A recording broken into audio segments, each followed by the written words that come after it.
Starting this week, we are going to be using stock photography, and if you're not familiar with what that is, that's what I'm going to touch on in this video. Now, pond5.com is a great stock website, and they have not only photos, but also video, audio, even illustrations, and more, and they've graciously given us a set of stock photos that we are going to be using in this course. So I'll be using them in my lessons, and then you're going to have your own set of stock photography that you can use in the exercises. Now, these photos are only for use in this course. You can't use them in outside projects, but if you want to share any of the projects that you make in this course online, that's fine. You just need to give them credit by saying images courtesy of pond5.com, and you can put that in the description of the post, or if it's on your portfolio, just on the page that work is contained in.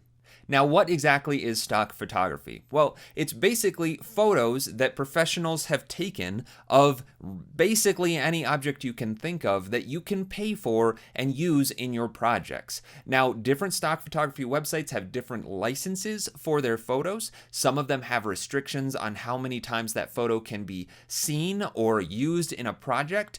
So it's very important that you understand how those licenses work and where to find that information, because you can't just grab photos from anywhere and expect to be able to use them as much as you want forever, because not every stock photography license is identical. Now, regardless of what stock website you're purchasing images from, they will have a license. So you just need to make sure that you read it thoroughly and you understand how it limits your use of that photo. Some websites are more restrictive than others. Some have absolutely no restrictions. You pay once and then you can use it forever, however you like. And the purpose of these stock photos is so that you can use assets that you didn't have to create yourself in a way that helps your project, because not everybody has time to go shoot photos of bubbles blowing in the wind or isolated fruit on white backgrounds. Being able to just search a library of photos that have already been professionally shot saves you a lot of time, and generally the quality of them is much better than what you could do on your own anyway.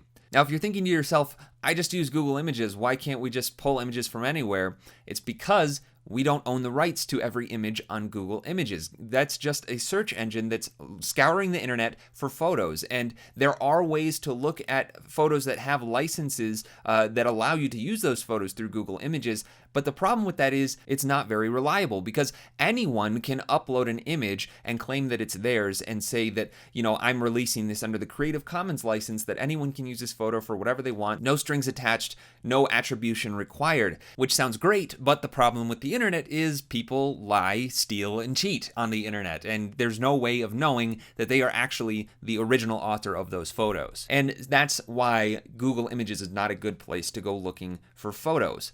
There is one caveat though. If you're not using these photos in your final artwork and you're not trying to pass them off as your own, then for reference images, for things like style frames, which you're going to learn a little bit more about in a bonus lesson coming up, that is something that you can use found images for, but you would never present something that you just ripped off of the internet to a client and pretend or kind of insinuate that that was your work. You'd make it very clear that this is reference imagery. It's not something you created, it's just something that you're using as inspiration. So if you're ever looking for images and you find one that you really want to use, but there's any kind of hesitation as to whether or not it's appropriate for you to use that image, chances are it's not okay. Don't do it. If you feel like it might be a bad idea to use somebody's image that you're not certain is something that you're allowed to, just don't do it. You can always reach out to the person who hosted the image. Maybe you went to Flickr or another photo website like that where people are posting their images,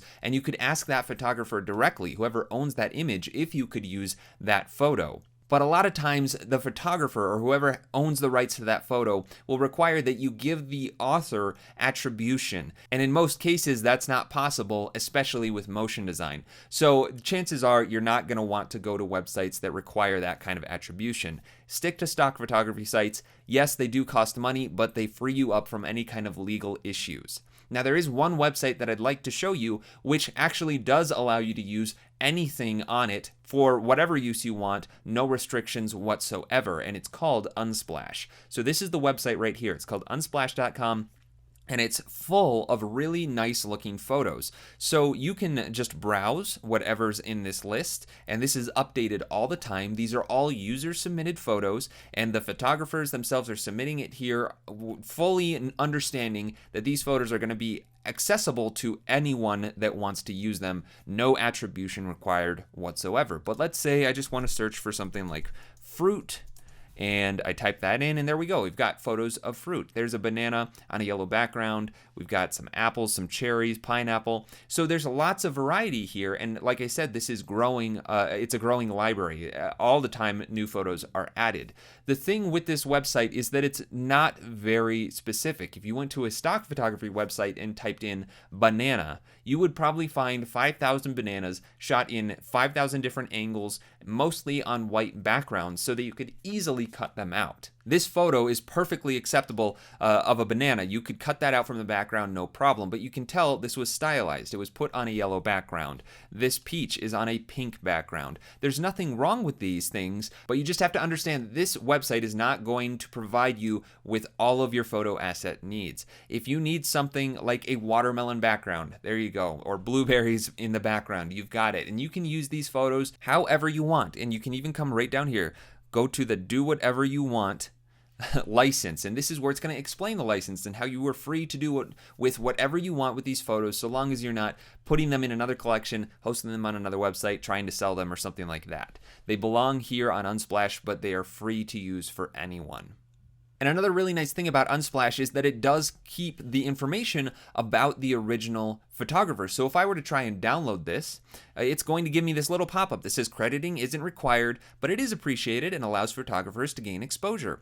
And they even make it really easy. You can just copy the credit badge for that photographer so that you can post that wherever you use this photo. So it's just a very good practice. It's a great courtesy to the photographer who is willing to give up their work for free for you to use. So just give credit where credit is due in any scenario that you can.